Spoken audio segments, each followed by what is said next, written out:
नमस्कार दोस्तों, आप सभी का स्वागत है आपके अपने चैनल धर्म और आध्यात्म में। तो दोस्तों, आज की वीडियो एक सत्य घटना पर आधारित है। आज की ये घटना हमारे साथ शेयर की है दिल्ली की सरला जी ने। तो सरला जी कहती हैं कि कैसे लड्डू गोपाल को घर में लाने से उनके घर में एक के बाद एक मौत होते रही और उनका कैसे गर्भपात हुआ, कैसे इस चीज़ का सारा इल्ज़ाम लड्डू गोपाल पर आया, क्या है पूरी बात, सब कुछ जानेंगे डिटेल में। तो अगर आप चैनल पर नए हैं तो प्लीज़ चैनल को लाइक कीजिएगा, शेयर सब्सक्राइब करना ना भूलिएगा। और ऐसी दिल दहलाने वाली कथा है ये, इतनी दर्दनाक कहानी सुन के सच में मेरे तो रोंगटे ही खड़े हो गए। तो सरला जी बताती हैं कि बचपन से ही उनको लड्डू गोपाल के प्रति झुकाव था, वह उनकी सेवा साधना करना चाहती थी। तो कभी ऐसा मौका ही नहीं आया कि वह लड्डू गोपाल को अपने घर ला सके, लेकिन वह लड्डू गोपाल को काफ़ी मानती थी। तो उन्होंने बोला कि कभी मुझे लड्डू गोपाल की सेवा करने का कभी मौका नहीं मिला, शायद लड्डू गोपाल मुझसे अपनी सेवा ही ना करवाना चाहते हो। तो कुछ समय बीतते गया और सरला जी का विवाह हो गया। विवाह पश्चात जब सरला जी वृंदावन गई तो उन्होंने अपनी सास से बोला कि सासू माँ, मैं लड्डू गोपाल को घर पे लाना चाहती हूँ, अगर आप आज्ञा दें तो सरला जी की सास ने बोला नहीं, अभी घर पे लाने की कोई ज़रूरत नहीं है, क्योंकि इनकी सेवा में बहुत ही ज़्यादा इनकी सेवा में प्रयत्न करने पड़ते हैं, इनकी बहुत ही कठिन सेवा होती है, वह अभी तेरे बस का नहीं है और ना मैं कर पाऊंगी। तो अभी लड्डू गोपाल को लाने की कोई ज़रूरत नहीं है। तो सरला जी ऐसे ही सहम जाती हैं और वह अपना मन मार के वृंदावन से ऐसे ही लौट आती हैं।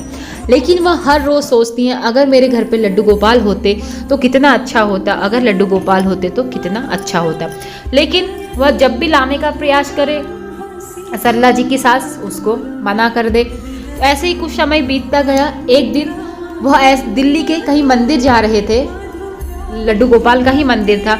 तो अचानक से सरला जी की नज़र पड़ी कि एक पीपल के पेड़ के नीचे किसी ने अपने लड्डू गोपाल छोड़े हुए हैं। तो उसने अपने पति से आग्रह किया कि क्या हम इन लड्डू गोपालों को अपने घर पर ले जा सकते हैं। तो पति उस समय तो मान गया, उसने बोला चलो ठीक है।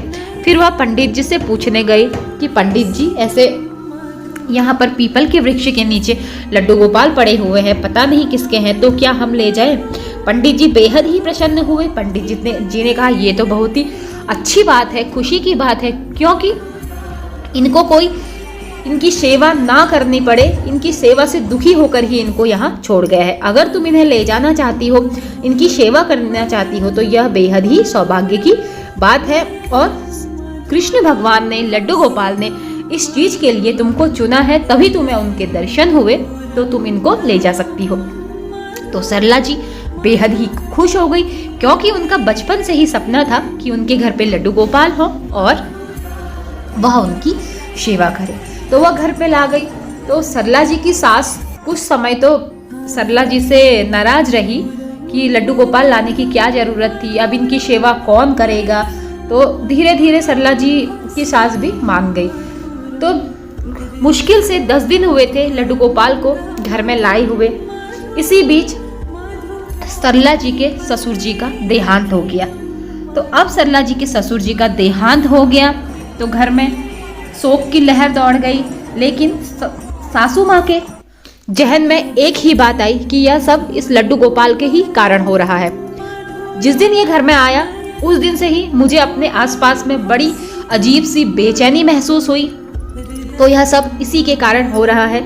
सरला जी की सास ने सारा का सारा इल्जाम लड्डू गोपाल पर डाल दिया, जो सरला को बिल्कुल बर्दाश्त नहीं हुआ। सरला ने समझाने की कोशिश की कि माँ जी, कर्म का लिखा नहीं टल सकता है, भगवान कभी किसी का बुरा नहीं करते हैं, वह तो जहाँ तक हो हमारे सहाय होते हैं और हमें दुख से निकलने में भगवान सदैव ही सहायता करते हैं, हमें दुख झेलने की शक्ति देते हैं और उससे निकलने में हमारी सहायता करते हैं। लेकिन सरला जी की सास के मन में तो यह बात घर कर गई थी कि लड्डू गोपाल के आते ही हमारे घर में मौत हो गई, मेरा सुहाग छिन गया, तो अब मैं क्या करूं। जैसे तैसे 1 महीने का समय बीता और सरला प्रेग्नेंट हो गई।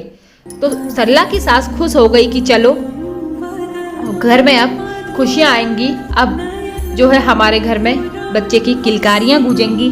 लेकिन कुछ ही समय बीता था, 1 महीने के समय अंतराल में सरला का गर्भपात हो गया।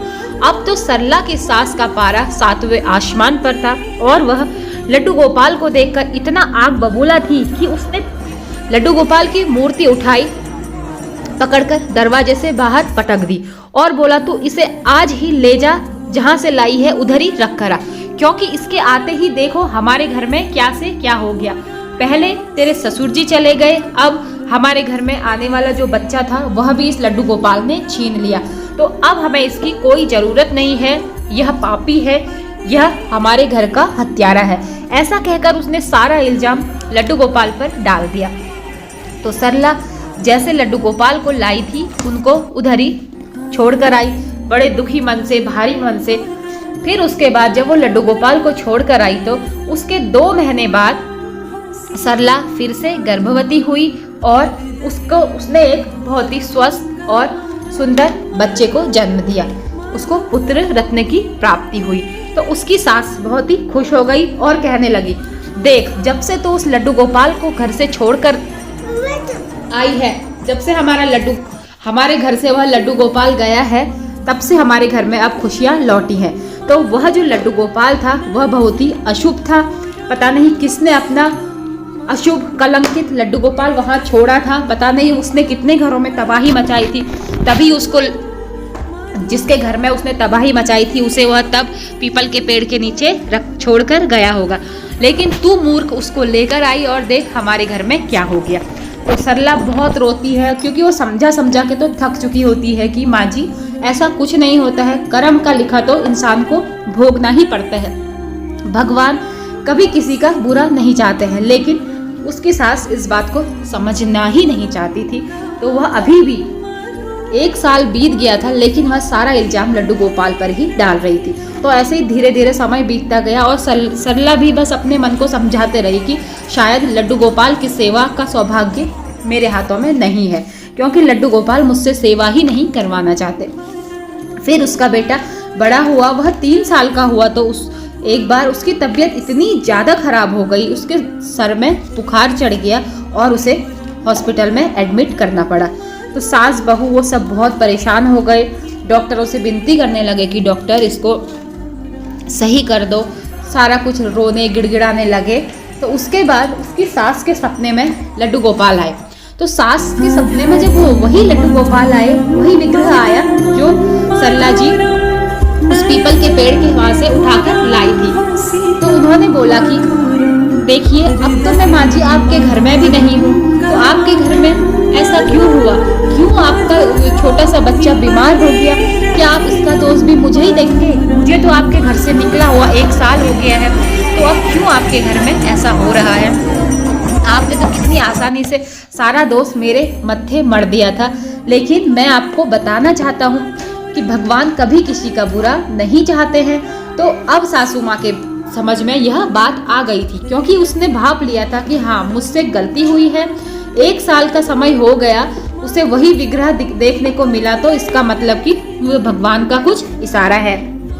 फिर वह दौड़ी दौड़ी अस्पताल गई और उसने सरला से बोला, सरला तू जा और लड्डू गोपाल का विग्रह घर लेकर आ, क्योंकि मुझे अपनी गलती का एहसास हो चुका है और मुझे पता लग चुका है कि मैंने बहुत बड़ी भूल करी और लड्डू गोपाल का दिल दुखाया, लड्डू गोपाल को अपने घर से भगाया। मुझे पता लग गया है, मुझे अपनी गलती का प्रायश्चित है। तो अब हम लड्डू गोपाल अपने घर में लाएंगे और मैं प्रायश्चित स्वरूप लड्डू गोपाल की पूरे मन से सेवा करूंगी। तो सरला जी काफ़ी प्रसन्न हो जाती हैं, काफ़ी खुश हो जाती हैं और वह लड्डू गोपाल को याद करते हुए ये प्रार्थना करती हैं कि हे भगवान, पहले मेरे बच्चे को जल्दी से ठीक करके घर भेज दो, उसके बाद फिर हम आपको विधि विधान से घर लाके पूजा करेंगे। तो 2 दिन में ही उनका बच्चा ठीक होकर वो सभी लोग हंसी खुशी घर आ जाते हैं। फिर सरला जी दोबारा मंदिर में जाके लड्डू गोपाल के विग्रह को घर लाती हैं, विधि विधान से उनकी पूजा करती हैं और अब लड्डू गोपाल की सेवा उनकी सासू माँ करती हैं पूरे हृदय से, पूरे श्रद्धा भाव से।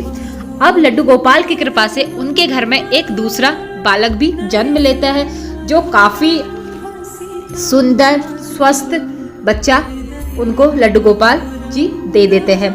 तो देखिए ये है भगवान का चमत्कार। तो लड्डू गोपाल की सेवा अब सास पूरे मन से करती है और उसे अपनी गलती का एहसास हो गया कि जो हमारे साथ हुआ वह हमारे कर्मों का फल था, उसमें भगवान की कोई गलती नहीं है और भगवान कभी किसी के साथ बुरा नहीं करते। इंसान के कर्म है जो उनको भोगने ही पड़ते हैं, तो उसका दोष हमें किसी के सर नहीं मढ़ना चाहिए।